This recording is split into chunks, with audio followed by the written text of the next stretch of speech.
Assalomu alaykum do'stlar. Sizlar bilan Kinomania. Bugun e'tiboringizga fantastika ujus janrida suratga olingan 28 kundan so'ng nomli filmni taqdim etamiz. Qulayroq o'rnashib oling va men boshladim.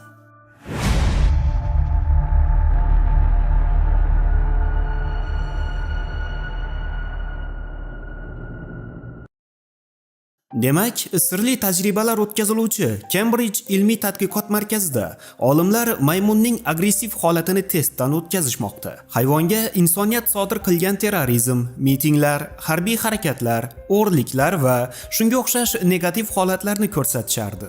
Laboratoriyaga hayvon huquqlarini himoya qiluvchi ekstremistlar sezdirmay kirib olishdi. Ular u yerda qafasga qamab qo'yilgan o'nlab maymunlarni ko'rishadi va ularni ozod qilmoqchi bo'lishadi, biroq katta xatoga yo'l qo'yayotganliklarini bilishmasdi. Laboratoriyada bo'lgan olimlar ulardan bunday qilmasliklarini o'tinib so'rashadi. Hayvonlar yuqumli kasallik bilan kasallangan va ularga dori berishgandi. Ularni davolash uchun esa vaqt kerak edi. Ulardan biri buning qanday infeksiya ekanligini so'raydi va g'alati javob oladi. Qahr. Buni yolg'on deb hisoblagan himoyachilar maymunlardan birini ozod qilishadi. U esa shu onda uni ozod qilgan qizga tashlanib, ichak chavog'ini ag'darib tashlaydi. Unga sherigi yordamga keladi, biroq endi kech. Qiz virus bilan zararlanishga ulgurgandi. Zararlangan qiz tezda quturishni boshlaydi va hamtovoqlarga tashlanib, u yerdagi barchani zararlaydi va hamma aqldan ozgan zombilarga aylanishadi. Buni ko'rgan maymunlar esa sodir bo'lgan hodisadan zavq olishardi. 28 kundan so'ng shifoxona palatalaridan birida Jim ismli bemor o'ziga keladi. Uning o'zi uskunalardan xalos bo'lib koridorga chiqishga harakat qiladi, biroq eshik qulflangan edi. Pastda yotgan kalitni olgan Jim u yerdan chiqib, usti-boshiga kiyim kiyib olgan holda odamlarni izlashni boshlaydi. Uning tinmasdan qilgan chaqiriqlariga it ham javob bermaydi. Taksofonda osilib turgan telefonlar esa ishlamasdi. Buzilib yotgan ichimlik avtomati oldiga kelgan yigit chanqog'ini qondirib, o'zi bilan yana bir qanchasini olgach, odamlarni izlash uchun ko'chaga chiqishga qaror qiladi. Tashqaridagi holat odamni hayratda qoldirardi.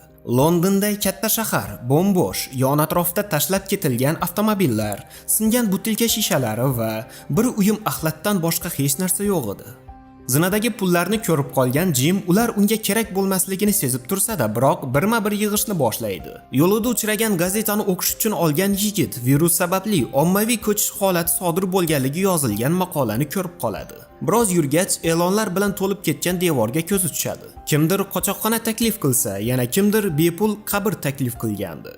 Cherkovga kirgan Jim devorda "Tavba qiling, oxir zamon yaqin" deb yozilganligini ko'radi va ikkinchi qavatga ko'tariladi. U yerdagi zalda esa yuzlab jasadlarga duch keladi. Kutilmaganda oralaridan tiriklari ham paydo bo'ladi, ammo ular odam emas, virus qurboniga aylangan zombilar edi. Birdan eshik ochiladi va Jimning oldiga ko'zi qonga to'lgan ruhoniy yaqinlashib keladi. Biroq Jim uning ta'zirini berib, u yerdan qochishni boshlaydi. Ko'chada unga niqob kiygan odamlar yordam berishadi. Ular uni zombilardan himoya qilishadi. Ta'qibdan butunlaycha qutulishlari uchun esa yoqilg'i quyish shoxobchasini portlatishadi. Bundan so'ng esa Jimni metro stansiyasida joylashgan magazinga olib tushishadi. Ularning ismi Selina va Mark. Yigit ularga kuryer bo'lib ishlaganligini aytadi. Ish vaqtida u mashina tagiga tushib ketgan va komada yotgan. Uyg'ongach esa ko'chaga chiqqan va gallyutsinatsiya sababli aqldan ozayotgan emish.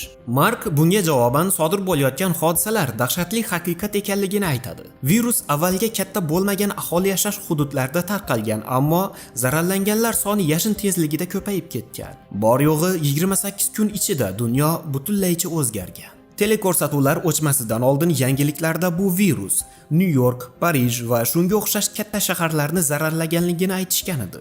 Hozirgi vaqtda hech qanday hukumat, politsiya, armiya, televideniya, radio va elektr ta'minoti ham yo'q edi. Bundan tashqari Jim ular so'nggi 6 kun ichida uchratgan yagona sog'lom odam edi. Bu gaplarni eshitgan yigit sarosimaga tushishni boshlaydi. Bundan so'ng esa oilasi oldiga yordam berishga jo'namoqchi bo'ladi. Mark ko'chaga yolg'iz chiqishi yaxshi emasligini, tun tushganda esa vobshim yashirinib olganligi ma'qulligini aytadi. Yigitlar unga ertalab uning oilasini izlashga jo'nashga so'z berishadi, ammo ularni o'lik holda topishga ishonchlari komil edi. Ertasi kuni ular Jimning ota-onasining uyiga kelishadi. Ularning yotoqxonasiga kirgan Jim ularni o'lik holda uchratadi. Onasining qo'lida o'g'lining surati turardi. Jim uni olgach orqasiga "Seni uxlab yotgan holda qoldirdik va biz ham abadiy uyquga ketdik" deb yozilgan edi. Tirik qolganlar uyda tunab qolishga qaror qilishadi. Tun tushganligi sababli boshpanalarga qaytib borishga ulgurishmasdi. Tunda Jim ota-onasi tasvirlangan videoni ko'rib turardi va kutilmaganda uy derazalari sinib, unga zombilar tashlanishadi. Shovqindan uyg'ongan Selina va Marklar yordamga kelishadi va zombilarni o'ldirishadi. Markning jarohat olganligini ko'rgan Selina o'ylab ham o'tirmasdan, u zombiga aylanishiga ulgurmasidan uni ham o'ldiradi. Ikkovlon zombilardan qutulish uchun uyni tark etishadi. Londonning bo'shab qolgan ko'chalaridan yurisharkan, ko'p qavatli binoda yonib turgan Yangi yil chiroqlariga ko'zlari tushadi. Binoga kirishgach, tepaga ko'tarilishni boshlashadi. Ammo yigit holdan toyganligi sababli dam olishlariga to'g'ri keladi.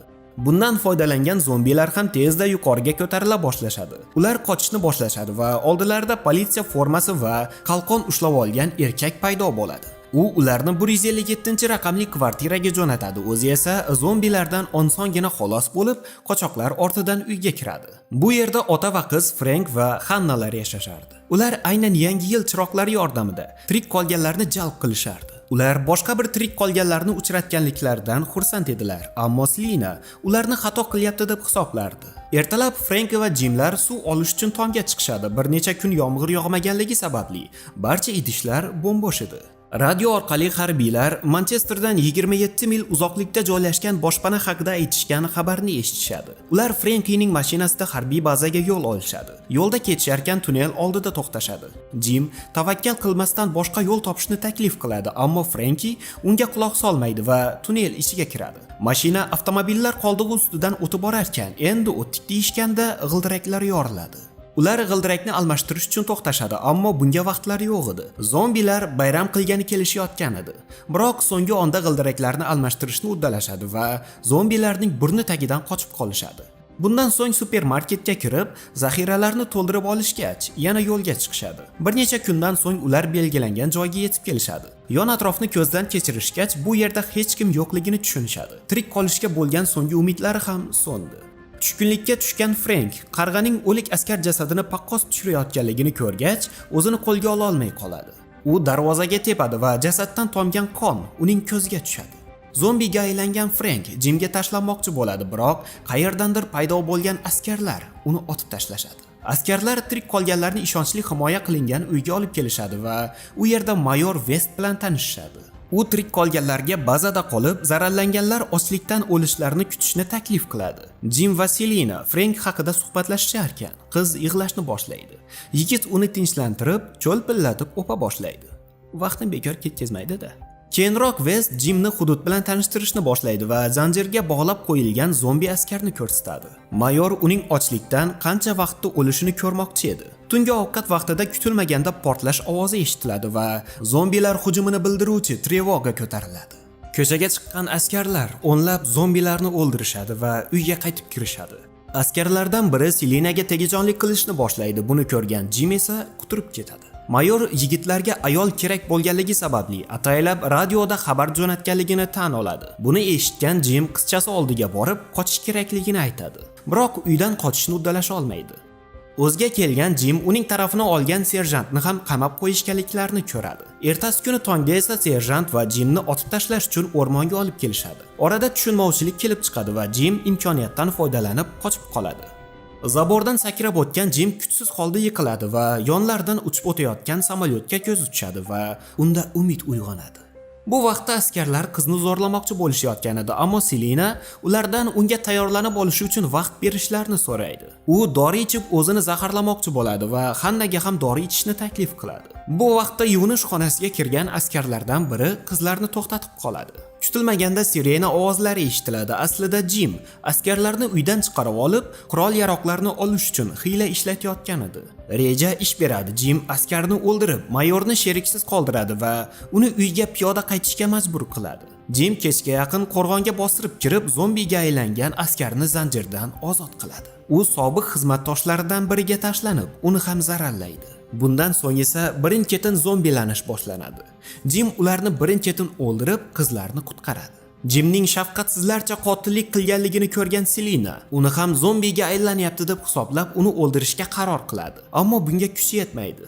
Yigitning ko'zlarini ko'rgan qiz uning zararlanmaganligini, shunchaki bo'lgan ishlardan qutulganligini tushunadi. Ko'chaga chiqib olishgach, mashinada qochishga harakat qilishadi, ammo mayor oldilaridan chiqib, Jimni otib yaralaydi. Hanna mashinani orqaga haydab, zombi mayorni mashinadan olib chiqishi uchun uning oldida to'xtaydi. Mayor zombining qo'liga tushganidan so'ng qizcha Jim va Selinalar oldiga qaytadi va birgalikda bazani tark etishadi. Oradan yana 28 kun o'tdi. Yaralangan Jim shinamxonada o'ziga keladi va pardalardan mato tikayotgan Selinani ko'radi. Hanna shosha-pisha xonaga kirib, samolyot uchib o'tayotganligini xabar beradi. Ular matoni ko'tarib maydonga chiqishadi va yerda salom degan so'zni yozishadi. Ular uchuvchi ortga qaytayotganligini ko'rishgach, ularga yordamga kelishlarini tushunishadi va film tugaydi. Do'stlar, tomosha qilganingiz uchun rahmat. Film haqida fikringizni kommentariyada yozib qoldiring. Videoga like bosishni va kanalga obuna bo'lishni unutmang. Keyingi sahnalarda uchrashguncha, xayr.